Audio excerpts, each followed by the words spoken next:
കേരളത്തിൽ ആദ്യമായി poly house സൂക്ഷ്മകൃഷി ആരംഭിച്ച കർഷകരിൽ ഒരാളാണ് വയനാട്ടിലെ ഡീഗോൾ തോമസ്. ഈ രംഗത്ത് 5 വർഷം പിന്നിടുമ്പോൾ ഈ ഹൈടെക് കർഷകന് പറയാനുള്ളതിലേറെയും വിജയത്തിന്റെ കഥകൾ മാത്രം.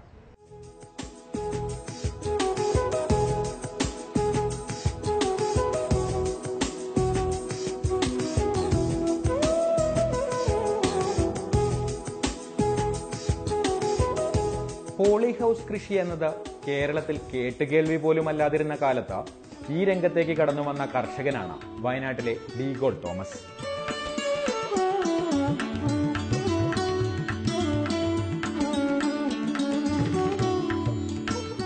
അഞ്ചു വർഷം മുമ്പാണ് 25 സെന്റ് സ്ഥലത്ത് ഡീഗോൾ പോളി ഹൗസ് പണിതത്.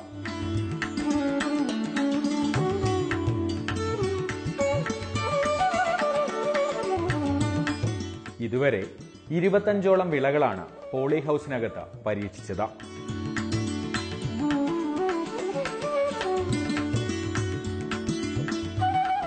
മറ്റു പലരും ഈ രംഗത്ത് പരാജയപ്പെട്ടപ്പോൾ ഈ യുവകർഷകന് പറയാനുള്ളത് വിജയത്തിന്റെ കഥയാണ്. കഴിഞ്ഞ ഒരു 5 വർഷത്തിനിടയ്ക്ക് ഞങ്ങളിവിടെ ഈ ഒരു ഇതിൻ്റെ ഉള്ളിൽ ഏകദേശം ഒരു 25 തരം ഈ തണ്ണിമത്തൻ നിങ്ങൾ കാണുന്നത് എൻ്റെ 25ാമത്തെ വെറൈറ്റി ക്രോപ്പാണ്. അപ്പോൾ കഴിഞ്ഞ ഈ ഒരു 5 വർഷത്തിനിടയ്ക്ക് ഒരു 25 ക്രോപ്പ് ചെയ്തതിൽ ഏകദേശം ഒരു 18ഓളം ക്രോപ്പ് നമുക്ക് പോളി ഹൗസിൻ്റെ ഉള്ളിൽ സക്സസ്ഫുൾ ആക്കാൻ പറ്റുന്ന ക്രോപ്പുകളുണ്ട് എന്ന് തന്നെയാണ് ഞങ്ങളുടെ ഒരു ഫൈൻഡിങ്. അതിൽ ഇപ്പം ഞങ്ങൾ ചെയ്തിട്ടുള്ളതിൽ ഇപ്പം നമ്മളുടേതായിട്ടുള്ള പാവലുമാതിരിയുള്ള വെറൈറ്റീസ് നമുക്ക് നമ്മളുടേതായിട്ടുള്ള ഒരു കൾട്ടിവേഷൻ പ്രാക്ടീസ് തന്നെ കൊണ്ടുവരാൻ പറ്റിയിട്ടുണ്ട്. ഒരു 5ാമത്തെ പ്രാവശ്യമാണ് ഇപ്പോൾ പാവല് ഞങ്ങൾ ചെയ്യാൻ പോകുന്നത്. ഈ 5ാമത്തെ പ്രാവശ്യം പാവല് ചെയ്യുമ്പോഴത്തേക്കും ഞങ്ങൾ 4ാം ഇതിന് തൊട്ട് മുമ്പ് ചെയ്തിട്ടുള്ള ഒരു ക്രോപ്പിംഗ് എന്ന് പറയുന്നത് ഞങ്ങൾ സ്റ്റാൻഡർഡൈസ് ചെയ്തിട്ടുള്ള ഒരു ക്രോപ്പിംഗ് പാറ്റേൺ ആണ്. സ്വന്തമായി പരീക്ഷണങ്ങൾ നടത്തുന്നതിലുള്ള പരിമിതികളാണ് പല കർഷകരും ഈ മേഖലയിൽ പരാജയപ്പെടാൻ കാരണം.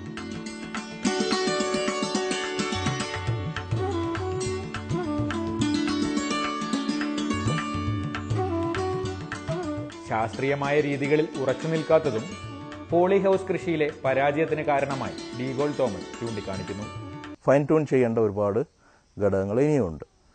പക്ഷെ അത് എത്രത്തോളം ഒരു ഫാമർ ഫീൽഡിൽ അയാൾക്ക് ഇൻഡിവിജ്വലായിട്ട് ചെയ്യാൻ പറ്റും എന്നുള്ളിടത്താണ് പലപ്പോഴും മറ്റു ഫാമേഴ്സ് ഫെയിലിയർ ആവുന്നതിൻ്റെ ഒരു റീസൺ.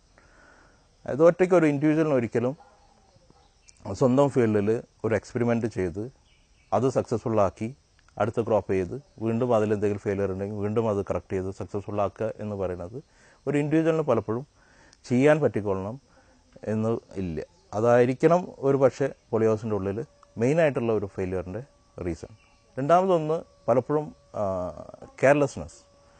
പലപ്പോഴും ഇതൊരു സയൻറ്റിഫിക് ഫാമിംഗ് ആണ്.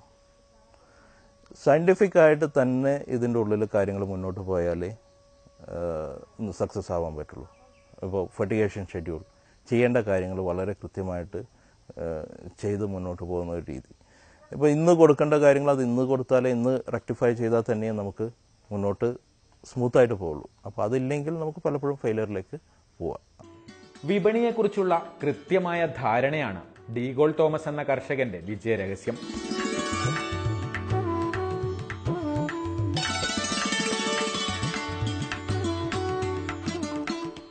മാർക്കറ്റിൽ ഓരോ സമയത്തും ദൗർലഭ്യമുള്ള വിളകളാണ് ഡീഗോൾ പോളി ഹൗസിൽ കൃഷി ചെയ്യുന്നത്. അതുകൊണ്ട് തന്നെ എല്ലാ ഇനങ്ങൾക്കും ഉയർന്ന വില ലഭിക്കും. എപ്പോഴും ഒരു ക്രോപ്പിൻ്റെ സക്സസ് എന്ന് പറയുന്നത് അത് മാർക്കറ്റ് ചെയ്യുമ്പോഴും കൂടിയാണ്. ക്രോപ്പ് ഉണ്ടാക്കി നമ്മൾ ഒരു ബമ്പർ ക്രോപ്പ് ഉണ്ടാക്കി കഴിഞ്ഞിട്ട് അതിന് മാർക്കറ്റ് ചെയ്യാൻ പറ്റിയില്ലെങ്കിൽ നമുക്കത് സക്സസ് ആവില്ല. ഇപ്പോൾ ഞങ്ങൾ ഒരിക്കലും പാവയ്ക്ക ഞങ്ങളുടെ ഫീൽഡിൽ വേനൽക്കാലത്ത് ഞങ്ങൾ ചെയ്യാറില്ല. പാവയ്ക്ക ഞങ്ങൾ ചെയ്യുന്നത് മഴക്കാലത്ത് മാത്രമാണ്. അതേപോലെ തന്നെ ഇപ്പം തണ്ണിമത്തനും മസ്ക് മെലനും ഈ ഒരു സീസൺ ഞങ്ങൾ തിരഞ്ഞെടുക്കാൻ കാരണം അടുത്ത ആഴ്ച മുതൽ അല്ലെങ്കിൽ അടുത്ത ഒരു 2 ആഴ്ചയും കൂടെ കഴിഞ്ഞാൽ നമുക്കിവിടെ നോമ്പ് സീസൺ തുടങ്ങുകയാണ്. ആ സമയത്തേക്ക് ഏറ്റവും നന്നായിട്ട് മാർക്കറ്റിൽ വേണ്ട ഒരു സാധനമാണ് മസ്ക് മെലനും വാട്ടർമെലനും. അപ്പോൾ ഇത് ആ ടൈം അറിഞ്ഞ് ഇന്നിപ്പോൾ മാർക്കറ്റിൽ പോയാൽ ഒരു സ്ഥലത്തും മസ്ക് മെലൻ നമുക്ക് കാണാൻ പറ്റില്ല. പക്ഷെ വളരെ കുറച്ച് വാട്ടർമെലൻസ് ഉണ്ട്. പക്ഷെ എന്നാലും അതിൻ്റെ അവൈലബിലിറ്റിയും സ്വതവേ മറ്റുള്ള ഇതിനേക്കാളും കുറവാണ് ഇപ്പോൾ. അപ്പോൾ അങ്ങനെ ഓഫ് സീസണായിട്ട് സാധനങ്ങൾ ഉണ്ടാക്കുക, മാർക്കറ്റിൽ ഡിമാൻഡുള്ള സമയത്തേക്ക് നമുക്ക് ആ സാധനം കൊടുക്കാൻ പറ്റുമെങ്കിൽ നമുക്ക് എപ്പോഴും സക്സസ്ഫുൾ ആവാൻ പറ്റും. അതല്ലാതെ എല്ലാ സമയത്തും എല്ലാ ആൾക്കാരും ചെയ്യുന്ന സാധനം തന്നെ നമ്മളും ചെയ്തു കഴിഞ്ഞാൽ നമുക്ക് സക്സസ് ആവാൻ പറ്റില്ല. ഇപ്പോൾ ഷമാം അഥവാ മസ്ക് മെലനാണ് ഡീഗോളിന്റെ പോളി ഹൗസിൽ വിളവെടുപ്പിന് പാകമായി നിൽക്കുന്നത്.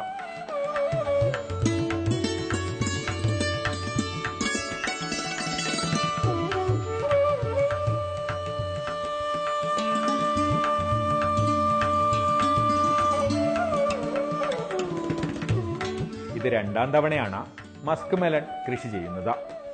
റംസാൻ നോമ്പ് തുടങ്ങിയിട്ടാവും ഇവ വിപണിയിലെത്തുക. മസ്ക് മെലൺ ഞങ്ങൾ ഇതിനു മുമ്പ് ചെയ്തത് ഹൊറിസോണ്ടലായിട്ടുള്ള പന്തലിലായിരുന്നു ഇതിന് തൊട്ട് മുമ്പ് ചെയ്തത്. നമുക്ക് മസ്ക് മെലൺ ആണെങ്കിലും തണ്ണിമത്തനാണെങ്കിലും ഓൾമോസ്റ്റ് ഒരു വെയിനിൽ ഒരു വള്ളിയിലും നമ്മൾ നിർത്തുന്നത് ആകെ 2 or 3 ഫ്രൂട്ടേ ഉള്ളൂ. അപ്പോൾ 2 or 3 ഫ്രൂട്ടിന് വേണ്ടിയിട്ട് നമ്മൾ ഹൊറിസോണ്ടൽ പന്തലിട്ട് അതിൻ്റെ മേലെ ചെയ്യുന്നതിനേക്കാൾ കൂടുതൽ നമ്പർ, ഇപ്പം നമ്മൾ കഴിഞ്ഞ പ്രാവശ്യം ഹൊറിസോണ്ടലായിട്ട് പന്തലിട്ട് ചെയ്യുമ്പോൾ നമുക്ക് ഏകദേശം ഒരു 500 ചെടിയെ ആ പന്തലിൽ നിർത്താൻ പറ്റിയിട്ടു. ഇപ്പോൾ ഇവിടെ ഓൾറെഡി 500 ചെടി, അതായത് 1000-ലും മേലെ ചെടി ഇത് രണ്ടും കൂടി നിൽക്കുന്നുണ്ട്. അപ്പം നമുക്ക് നമ്പർ ഓഫ് പ്ലാന്റ്സ് നമുക്ക് ഇതിൻ്റെ ഉള്ളിൽ കൂട്ടാൻ പറ്റും വെർട്ടിക്കലായിട്ട് ചെയ്യും. പോളി ഹൗസിലെ കുറച്ചു ഭാഗത്ത് പരീക്ഷണാടിസ്ഥാനത്തിലാണ് തണ്ണിമത്തൻ കൃഷി ചെയ്തിരിക്കുന്നത്.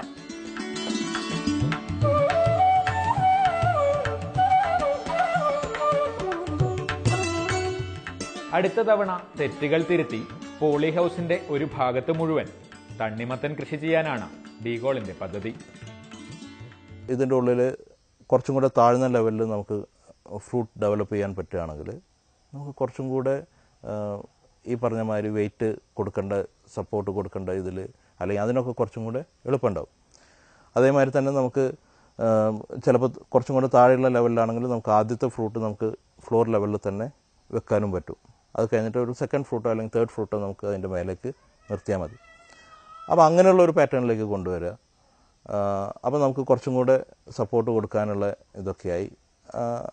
അപ്പോൾ അങ്ങനെയുള്ള കാര്യങ്ങളിൽ കുറച്ചും കൂടെ ഒരു റിസർച്ച് മോഡലിലേക്ക് ഇതിനെ കൊണ്ടുവരേണ്ടതുണ്ട്. അപ്പോൾ അടുത്ത പ്രാവശ്യത്തേക്ക് ഇപ്പം ഞങ്ങൾ ഓൾറെഡി ഞങ്ങൾക്ക് സീഡ് തന്നിട്ടുള്ള ആൾക്കാരുമായിട്ട് ഞങ്ങൾ ഓൾറെഡി ഡിസ്കസ് ചെയ്തു. ഇതിൻ്റെ പ്രശ്നങ്ങൾ എന്താണെന്നുള്ളത് അവരുമായിട്ട് ഡിസ്കസ് ചെയ്തു. ഞങ്ങളിപ്പോൾ അവരുമായിട്ടൊരു ചെറിയ ടൈ-അപ്പിൽ വർക്ക് ചെയ്യുന്നുണ്ട്. അപ്പോൾ ആ ഒരു പാറ്റേണിലേക്ക് ഞങ്ങൾ തണ്ണിമത്തൻ എന്തായാലും അടുത്ത പ്രാവശ്യം ഒന്നും കൂടെ കണ്ടിന്യൂ ചെയ്തിട്ട് കുറച്ചും കൂടെ സക്സസ്ഫുൾ ആക്കിയിട്ട് എങ്ങനെ ചെയ്യാൻ പറ്റും എന്നുള്ളതിന് ഒരു പ്രാവശ്യം കൂടെ ചെയ്തു നോക്കണമെന്നുണ്ട്. പോളി ഹൗസിന്റെ ഒരു ഭാഗത്ത് മഴക്കാലത്തേക്കുള്ള പാവൽ തൈകൾ നട്ടു തുടങ്ങിക്കഴിഞ്ഞു.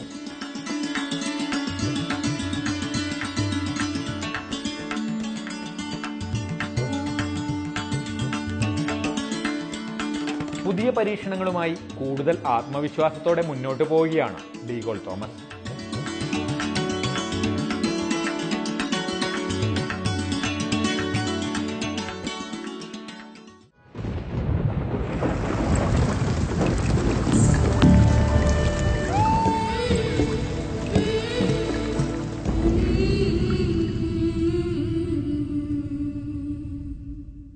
മണ്ണിന്റെ ഈ ലക്കം ഇവിടെ പൂർണ്ണമാകുന്നു. കൂടുതൽ വിശേഷങ്ങൾക്കും പ്രതികരണങ്ങൾക്കുമായി ഞങ്ങളുടെ ഫേസ്ബുക്ക് പേജ് സന്ദർശിക്കുക. വീണ്ടും അടുത്തയാഴ്ച.